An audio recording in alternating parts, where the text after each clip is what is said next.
Les amis, on va revenir ici avec Guillaume Crouzet. On continue d'explorer la Seine-et-Marne. Moi, j'ai envie de vous emmener un petit peu plus loin d'ici, à Blandy-les-Tours. Tu sais que le château de Fontainebleau, avant Oui. d'être cette merveille renaissance et classique qu'on a sous les yeux, eh bien, ça a été aussi un château fort médiéval. Ah bon, Et avant d'être un relais de chasse. Absolument, il reste d'ailleurs à l'intérieur le donjon. Alors, figure-toi qu'ils sont très rares, ces édifices militaires médiévaux en Île-de-France. À Blandy-les-Tours, c'est le cas. Et je vous propose d'aller faire un tour là où Mireille Castille, archéologue, adore ce château. Et on va savoir pourquoi, parce que dans sa famille, on l'aime depuis très longtemps.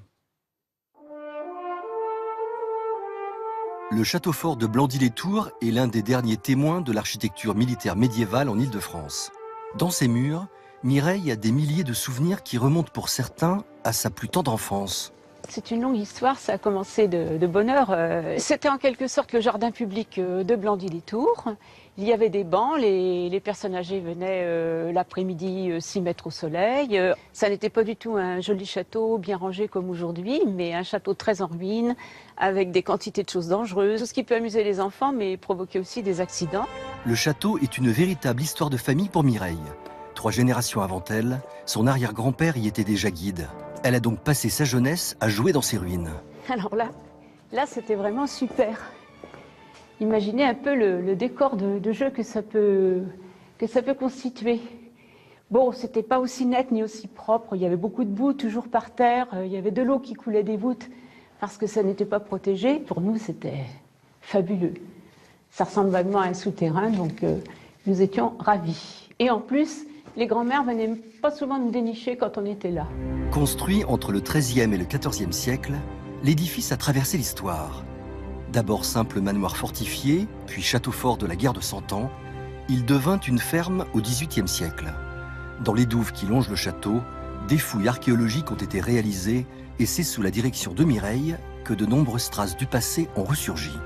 J'avais un peu de mal à quitter le chantier et le jour de la fermeture, je suis redescendue au fond et j'ai fini finalement à l'aveuglette par sortir un petit objet qui était une coupe en grès du Beauvaisis. C'est une coupe à boire. L'objet était intact. Et j'avoue que pendant quelque temps, j'ai bu mon verre de Bordeaux le soir dedans, me demandant qui avant moi avait bu la dernière coupe dans cet objet. Si la passion pour le château de Blandy-les-Tours se transmet de génération en génération dans la famille de Mireille, il en est de même pour les Blandinois. Aujourd'hui encore, les enfants de la commune s'y amusent et maintiennent l'esprit du domaine bien vivant. Alors ce château, c'est aussi une très belle réhabilitation parce que à partir du XVIIIe siècle, il a été dégradé au fur et à mesure. Il a été racheté en 92 par le Conseil général et il a été restauré et réouvert en 2007. C'est formidable quand ce beau patrimoine est de nouveau porté pour le plaisir du plus grand public.